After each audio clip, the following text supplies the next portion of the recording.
Hello dear student, right. तो cost of capital का हमें फर्स्ट सेम लेके आओ, तो बहुत लेंथी सेम है, तो इसमें सब अच्छे से क्लियर हो जाएगा, ठीक है।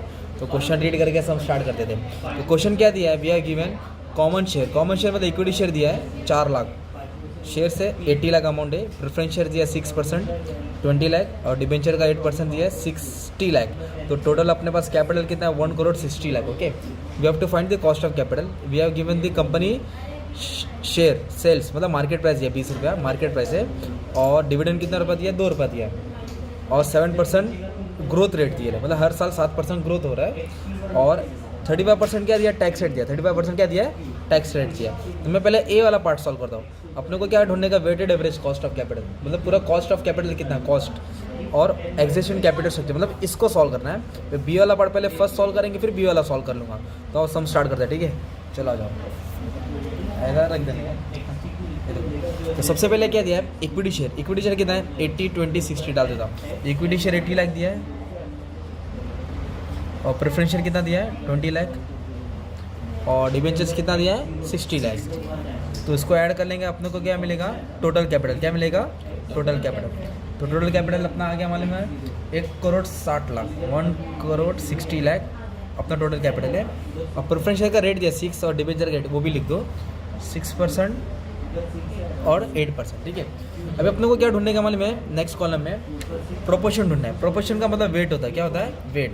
तो वेट ढूंढने का अपने को वेट कैसे आएगा मालूम है, हर अमाउंट को ना 1,60,000 से डिवाइड करो। हर अमाउंट को किससे डिवाइड करो टोटल से। तो कितना परसेंटेज है वो ना 30 1 करोड़ 6 लाख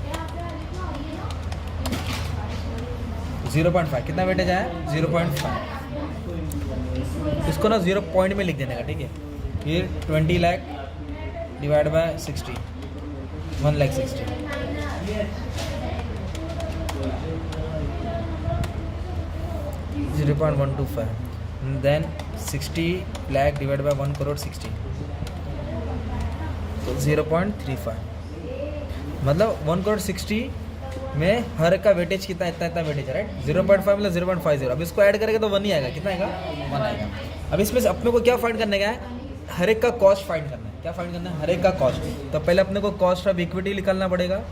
इधर सॉल्व करेंगे कॉस्ट ऑफ डिबेंचर। क्या सॉल्व करेंगे कॉस्ट ऑफ डिबेंचर। तो इसका फॉर्मूला याद करना पड़ेगा। तो कॉस्ट ऑफ इक्विटी का formula dividend divide by market price into 100 plus growth rate.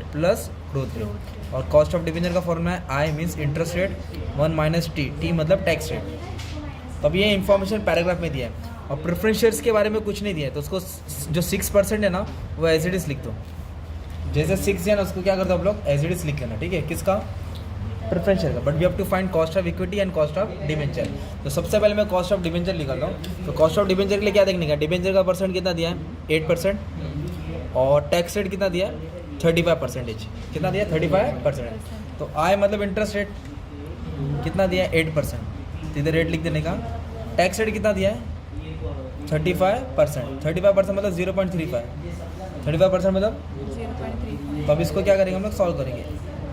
1 को इससे क्या कर देंगे माइनस करेंगे 0.65 आ जाएगा, ठीक है। दोनों को क्या कर देंगे मल्टीप्लाई कर देंगे।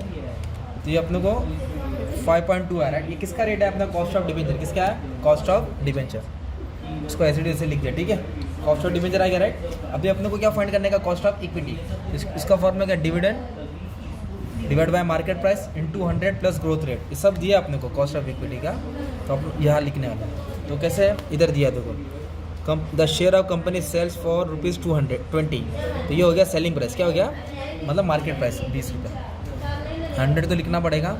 डिविडेंड भी दिया है। डिविडेंड कितना दिया मालूम है क्या, डिविडेंड दिया ₹2 पर शेयर। कितना दिया 2 रुपया। तो डिविडेंड 2 रुपया है, और ग्रोथ रेट भी दिया है which will grow 7% for ever. कितना परसेंट ग्रोथ रेट दिया 7%। तो 7 लिख दें। तो इसको सॉल्व करेंगे पहले कॉस्ट है ना। तो 2 डिवाइड बाय 20%, ये आ गया 10, ये 7, तो ऐड करके 17 आ गया। कितना गया इधर लिख देंगे 17, ठीक है। तो कॉस्ट ऑफ इक्विटी मिला अपने को सॉल्व किया, और कॉस्ट ऑफ क्या सॉल्व किया डिबेंचर सॉल्व किया, राइट। अभी नेक्स्ट कॉलम क्या आएगा weight of cost of capital. तो ये अपना कॉस्ट ऑफ कैपिटल का कॉलम है, राइट। तो इन दोनों को मल्टीप्लाई कर देने का। क्या कर देने का मल्टीप्लाई करना है, ठीक है। तो 17 मल्टीप्लाई बाय 0.5 8.5 कितना है फिर 0.125 मल्टीप्लाई बाय 6, 0.125 मल्टीप्लाई बाय 6, 0.75। अभी 0.375 इंटू 5.2, 5.2, ठीक है, 1.95। अब इसको ऐड कर देंगे, क्या कर देंगे, इसको ऐड कर देंगे, तीनों को ऐड करेंगे ना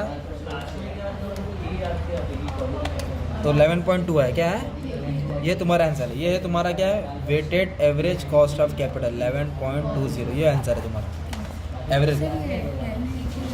कौन सा, ये 100 dividend divide by market price into 100। Dividend कितना था 2 रुपया, मार्केट प्राइस कितना 20, इंटू 100 सॉल्व करके कितना है 10, और ग्रोथ रेट कितना दिया था 7, तो ऐड करके कॉस्ट ऑफ इक्विटी कितना मिला 17, और कॉस्ट ऑफ डिबेंचर सॉल्व किया आई 1 माइनस टी, है ना।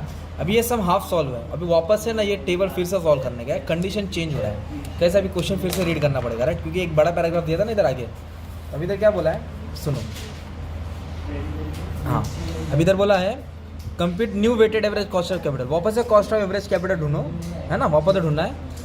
If the company raise an additional 40 lakh debenture by issuing 10% debenture, मतलब कंपनी 40 लाख और कर्जा ले रही है, पहले कितना कैपिटल था 1 करोड़ 60, है ना। अब कंपनी ने क्या किया है, कर्जा और बढ़ा दिया है, तो और कर्जा ऐड कर दिया, लोन पहले 3 थे ना, अब 4 हो जाएंगे। तो पहले इक्विटी शेयर ऐसे लिखने के हैं, इक्विटी शेयर कितना है 80 लाख, प्रेफरेंस शेयर कितना है 20 लाख, और डिबेंचर कितना है 60 लाख। एडिशनल कैपिटल कितना है, एडिशनल कैपिटल कितना है 40, इसके लिए भी हम लोग कितना लिखे 40 लाख, है ना। एडिशनल कैपिटल कितना है 40 लाख बाय इशूइंग 10% डिबेंचर, और पहले वाला का कितना परसेंट था 8%, तो इसको 8% नाम देंगे, और इसको कितना परसेंट नाम देंगे 10%, कितना है 40, है ना। अब इसको क्या करेंगे, ऐड करेंगे, पहले 1 करोड़ 60 था, 40 लाख और कर्जा लिया, क्या रेट के हिसाब से 10, तो फिर अपना क्या हो जाएगा, टोटल चेंज हो जाएगा ना, कितना हो जाएगा, मतलब 2 करोड़ हो जाएगा, कितना हो जाएगा 2 करोड़। फिर इसका क्या निकालेंगे प्रोपोर्शन, तो प्रोपोर्शन कैसे आएगा, हर अमाउंट को किससे डिवाइड करेंगे, टोटल से, हर वैल्यू को किससे डिवाइड करेंगे, तो इसको प्रोपोर्शन मिलेगा, प्रोपोर्शन को वेट भी बोलते हैं, ठीक है। तो 80 लाख डिवाइड बाय 2 करोड़, है ना, 1 2 3 4 5 6 7, 80 लाख डिवाइड बाय 2 करोड़, तो इसको डिवाइड करके 0.4 आ गया, कितना क्या 0.4, 20 divide by 20 lakh divide bye 2 crore, तो 0.1। फिर क्या दिया है 60 lakh divide bye 2 crore, percent नहीं दबाना है, डिवाइड दबाना है। और लास्ट कितना दिया है 40, जो एडिशनल कैपिटल रेज किया उन्होंने, डिवाइड बाय 2 करोड़ 0. अब इसको ऐड करेगा तो 1 ही आएगा ना। तो अभी कॉस्ट ऑफ कैपिटल, तो प्रेफरेंस शेयर का सेम है, उसके बाद कुछ बोला नहीं था, उसको ऐसे ही लिख दो 6 लिख दो, प्रेफरेंस शेयर को चेंज नहीं करने का, राइट। और ये 8% डिबेंचर इसको सॉल्व किया था ना आप लोग ने, 8% डिबेंचर का 1 माइनस टी, टैक्स रेट 0.35 था ना, इसको सॉल्व करके कितना आंसर आया था 5.2, कितना आंसर आया था 5.2, उसको भी एज इट इज लिखने का, राइट। अभी अपने को न्यू डिबेंचर को सॉल्व करने का है, और कॉस्ट ऑफ इक्विटी भी सॉल्व करना है वापस से। तो ये कॉस्ट ऑफ डिबेंचर किसका है 10% के लिए सॉल्व करना पड़ेगा। तो फॉर्मूला क्या है, आई 1 माइनस टी, आई 1 माइनस टी। तो आई क्या करेंगे इधर, कितना परसेंट है डिबेंचर 10% है, जो न्यू कैपिटल निकाला ना हम लोग ने, कितना परसेंट पे निकाला 10% पे निकाला, इसके लिए कितना डाला 10 टी। टैक्स रेट देखो चेंज किया क्या लोगों ने, टैक्स रेट वही सेम है 35%, कितना टैक्स रेट है 35%, तो 35% मतलब कितना होता है 0.35, तो कॉस्ट ऑफ डिबेंचर आ जाएगा तुमको, इसको माइनस करेगा 0.65। अभी दोनों को क्या कर देंगे, मल्टीप्लाई कर देंगे तो 6.5 आ जाएगा, कितना आ जाएगा तुम्हारा 6.5, तो कॉस्ट ऑफ डिबेंचर आया 6.5, ठीक है।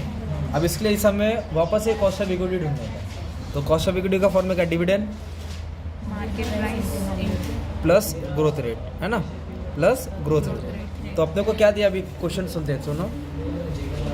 The new weighted average cost of capital if company raises additional 40 lakh 10% debenture के हिसाब से, this would result in increasing expected dividend 3। Dividend कितना हुआ, पहले डिविडेंड 2 रुपया था ना, फर्स्ट वाले सम सॉल्व किए थे फर्स्ट, तो अभी डिविडेंड कितना हो गया 3।